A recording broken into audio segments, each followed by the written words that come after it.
నమస్తే. Welcome to Andhraprabha. నేను మీ దుర్గా ప్రసాద్. ప్రస్తుతం మనతో నాగశ్రావణ్ కిల్లర్ గారున్నారు. ఆయన తెలుగుదేశం పార్టీ యూత్ లీడర్. ఆయనతో మాట్లాడదాం. నమస్తే అండి. నమస్తే అండి. ఎలా ఉన్నారు? బాగున్నా అండి. సో, మీరు ఈ రాజకీయ ప్రస్థానం ఎలా మొదలైంది?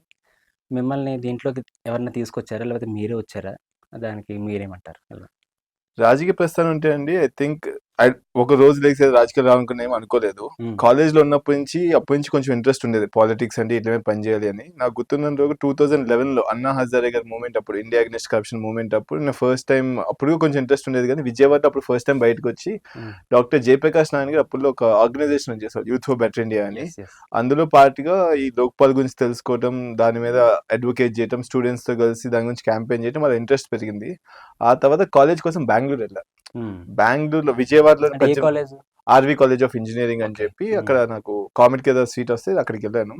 అప్పుడు దాకా విజయవాడలో 18 ఏళ్ళు ఉన్నా నేను. ఒకసారి బెంగళూరు వెళ్ళినాక సివిల్ సొసైటీ అంటే ఎలా ఉంటది, అసలు సిటిజన్స్ గవర్నమెంట్ ఎలా ఎంగేజ్ అవుతారు, అక్కడ సిటిజన్స్ ఎంత అకౌంటబిలిటీ ఉంటుంది, పాలసీస్ వీటి గురించి తెలుసుకోవడం జరిగింది. అక్కడి నుంచి నా ఇంట్రెస్ట్ పెరిగి ఇంజనీరింగ్ తో పాటు అనేకమైన పాలసీ కోర్సెస్ చేస్తా.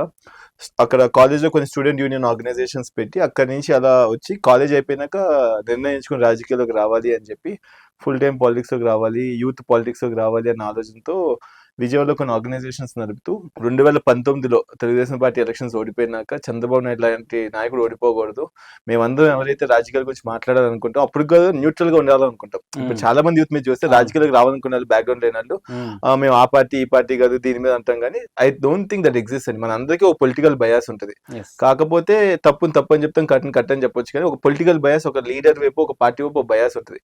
My bias was very clear towards Chandrababu Naidu garu.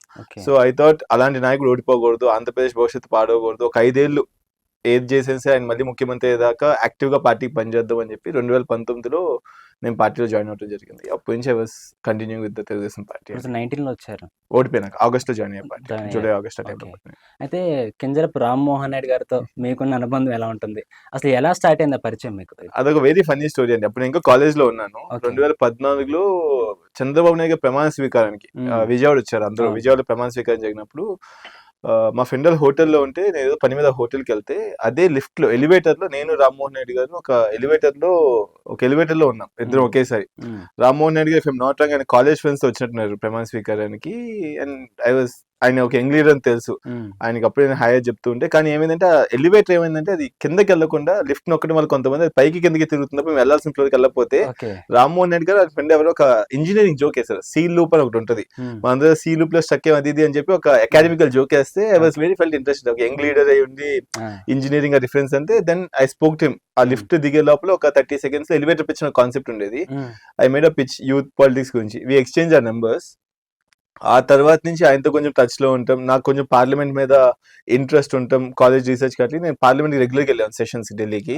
So అప్పుడు ఆయన మీద నాకు అంత ఇంట్రెస్ట్ రావడం, ఆయనతో నేను జర్నీ అవ్వాలనుకోవడానికి కారణం కూడా ఢిల్లీ వెళ్ళిన ఫస్ట్ సెషన్స్ కి నేను రీసెర్చ్ చేసి కొన్ని పార్లమెంటరీ క్వశ్చన్స్ ఆయనకి ఇద్దామని చెప్పి ఆయన కాంటాక్ట్ అయినప్పుడు, లేదు నాకు ఇవ్వు అన్నారు. మీ పిఏకే సార్ మిమ్మల్ని డిస్టర్బ్ చేయడం ఎందుకు, రోజు ఉంటాయి కదా ఈ క్వశ్చన్స్ అంటే.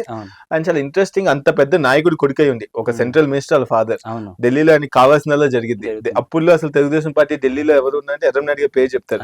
అలాంటి బిడ్డ ఎంపీ అయినప్పుడు ఆయనకి కావాల్సినంత ఢిల్లీలో జరిగింది. కానీ ఒక పిఎన్ గో పెట్టుకోకుండా ఆయనకి ఆయన సొంతగా రీసెర్చ్ చేసుకుని గూగుల్లో ఈ పార్లమెంట్ ఎలా ఫంక్షన్ అయ్యింది, పార్లమెంట్ లో ఏం డివిజన్స్ ఉంటాయి, ఒక క్వశ్చన్ ఎలా రైస్ చేయాలి, ఒక పాయింట్ ఆఫ్ ఆర్డర్ ఎలా రైస్ చేయాలి, ఆయన నేర్చుకుంటా అని చెప్పారు. ఒక 6 months మొత్తం నేను నేర్చుకుంటే, ఒక 2 sessions నేను కష్టపడి నేర్చుకుంటే రేపు పొద్దున్న నా పిఏ లెవెల్స్ టేక్ ఓవర్ చేస్తే నాకు ఈజీగా ఉంటుంది. ముందు నాకు తెలియాలి ఏం చేయాలో, వేరే వాళ్ళు పని చెప్పాలంటే అన్నారు. And I felt that was a very fresh approach అండి. ఒక యూత్ పాలిటిక్స్ లో వచ్చినప్పుడు అదొక ఫ్రెష్ అప్రోచ్ అనిపించింది. సో అప్పుడు ఆయనతో కనెక్ట్ అయ్యా. అప్పటి నుంచి ఇంకొక last 9 years I been travelling with him over this 9 years. He's been a great friend and mentor. Rammohan Naidu garu I think anybody he's free with, నాతోనే కాదు పర్టికులర్ ఎవరితో అయినా సరే హీస్ వెరీ అప్రోచబుల్. ఆయన దగ్గరికి వెళ్ళి ఏం మాట్లాడాలన్నా చాలా పేషెంట్ గా వింటారు. ఆయనకి నచ్చితే ఒక సజెషన్స్ ఏమంటే ఇస్తారు. నాకని కదా, హీస్ వెరీ అప్రోచబుల్. కానీ everybody has limitations right at the end of the day. So ఆయన దగ్గరికి ఎవరు వచ్చి ఆయన మాట్లాడతారు, కానీ ఆయనతో వర్క్ చేయాలని ఏం చేయాలి, you have to prove your self. మనం ఎవరిని పని చేయాలని ఒక వ్యక్తితో ఆ టైం అని ఇవ్వాలి, ఆ కమిట్మెంట్ ఇవ్వగలి, ఒక వాల్యూ యాడ్ చేయగలగాలి. Otherwise he's very open, he's very approachable. మీరు ఏ రిఫరెన్సెస్ అక్కర్లా, ఆయన ఆఫీస్కి వెళ్తే ఎవరైనా కలవచ్చు.